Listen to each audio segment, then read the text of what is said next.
guys, it's Debbie with Debbie J's Crafting Corner. Today we are going to be opening up day 16 out of our Advent calendar. Can you believe it's about a week away from Christmas? I can't believe we're that close already. Anyway, number 16 is right down here, so let's go ahead and open that one up. And we have a hello. Awesome. So we've got, it looks like it's a die that has an offset layer too. I love that kind of die. So let's go ahead and cut this out and see what kind of card we want to add it to. So this is a Simon Hurley stamp set. I will find it and link it down in the description below for you guys. It's got these real pretty flowers. So I stamped these out months ago and haven't gotten around to coloring these up. And I think this will be perfect for a, the hello card. So I'm just using some of my Spectrum Noir markers. I've got AB1 that is pretty dry and AB2. So AB2 I'm using as my darker shade to go around the edges and get some alcohol ink down on there. And then I'm coming back in with the AB1 chisel nib to get some of the ink out of it to basically to blend everything out and add that lighter color in the center. I need to refill these guys. I know I keep saying that so much because I just have not made the time to do it. So I'm kind of just doing a circular motion to try to get as much ink as I can out of this and focusing it right at that edge, at that blending line between the two colors. It helps me to bring some of the darker color into the center, but not have it be too dark. You know what I mean?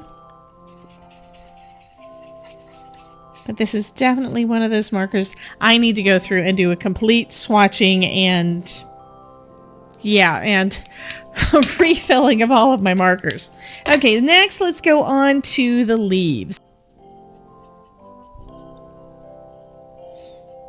Okay, just adding some of the dark color in the center of the leaves, and then I'm going to blend them out with a lighter shade of green.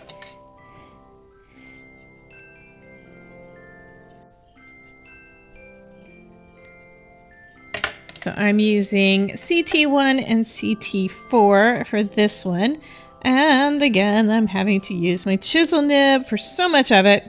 Just means I have to be careful when it comes to some of the more narrow parts and just use the tip.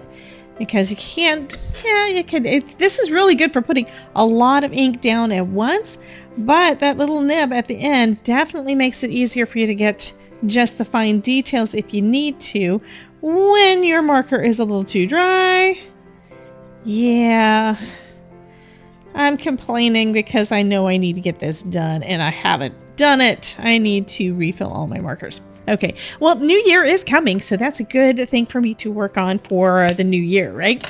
Okay, so this one is going to be a daisy, so I'm going to color at the middle of it, I think, in this darker yellow, and I think I'm going to come in, actually come in with some of the yellow, but just not a lot of it. So light flicks of the darker color at the top, and then coming back in with some flicks of the lighter.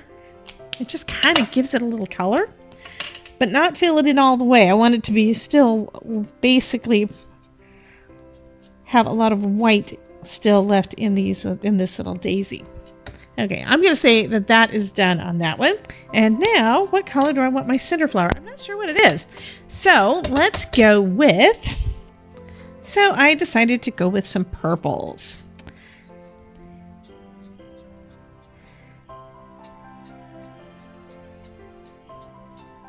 So starting off with PL4, and then I'm going to be coming in with my HB2.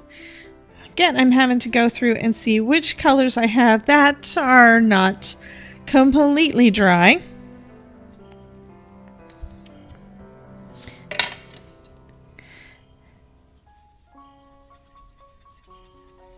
So it doesn't mean that the colors will match completely, but it'll be close enough, right?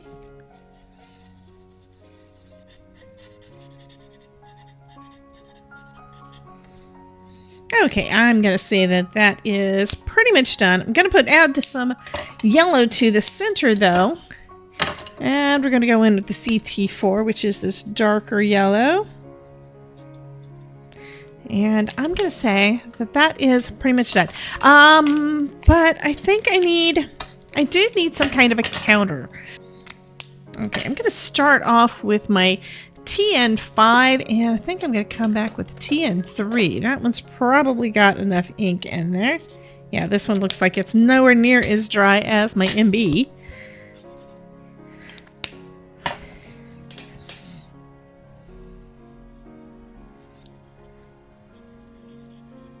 I'm going to first start off by grounding each of my vases with some color right underneath them where we might have some shadow. Then I'll come in with some of this other color, which is lighter. Blend them out a little bit, but mostly make that countertop. Make it look like a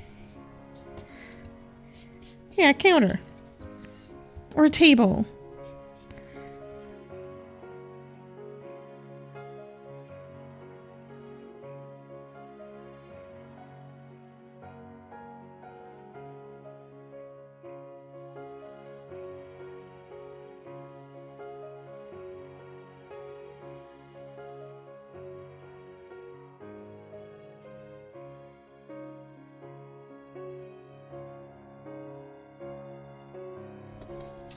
And then I'm going to come back in with the TN5 again, a little bit more color in the shadow areas because I blended it out pretty well, which is nice.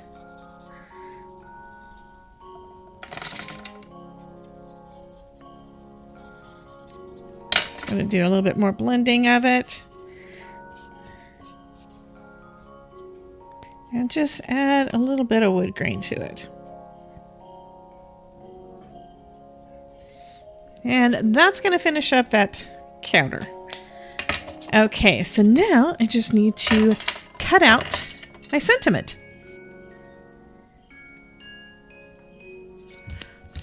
I want to pop up my sentiment, but yeah, it's going to be a little hard to get foam to fit behind those. So what I'm doing is I'm making my own double-sided foam using some scrapbook.com tape. So I'm going to cut the sentiment out of that and then stick.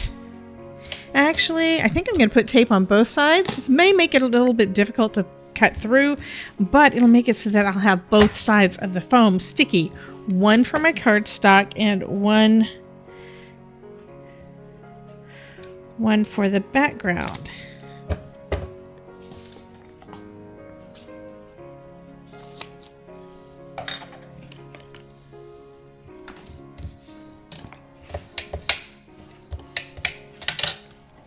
Okay, so now I'm going to send that through my die cutting machine. Now, one thing when it comes to cutting thick foam like this, usually the Magic Mat is not really going to work. It is a bit too flexible, which is why it's great for doing so much die cutting, but it doesn't really work as well for this kind of purpose. Instead, I'm going to be using a precision base plate. This is one I've got, it's kind of old, from Sizzix. And let me go ahead and trim this down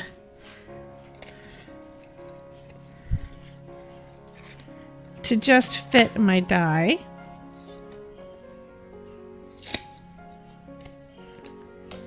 Okay, so it's going to be facing that way. Got a plate, but now I'm going to flip it over, and this is so that it will help my plate to stay flat. And let me just make sure I've got everything still lined up, because with that tape on there, it can get a little bit, could slide around a little bit. Okay, let's go ahead and run that through.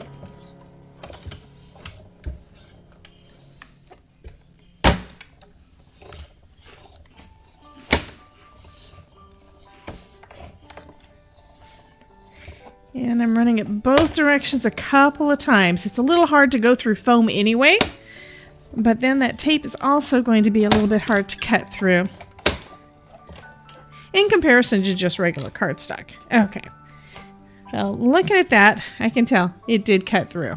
Fabulous.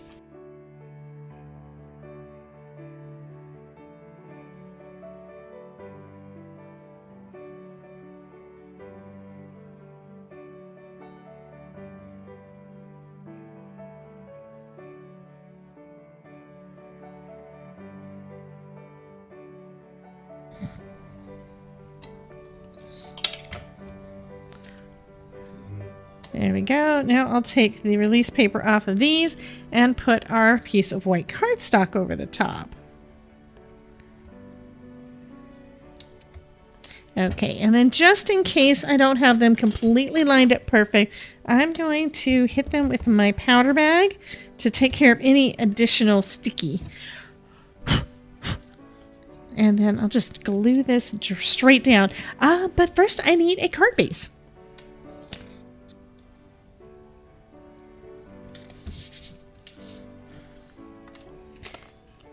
And then we can put our little sentiment on. I know I don't have my card panel completely centered. I think the card base is a little wide, so I'm just going to trim it down.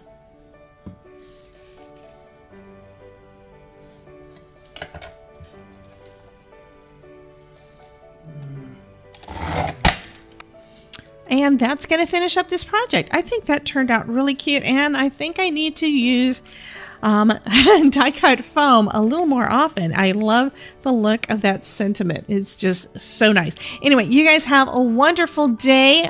Be sure to check out the playlist down below for all the other videos in the Advent Calendar series that I'm doing, and be back tomorrow at 4 p.m. Eastern to see another card or project using something out of that kit. I mean, we don't know what we're going to get. Anyway, you guys have a great day, and I will talk to you soon. Bye, guys.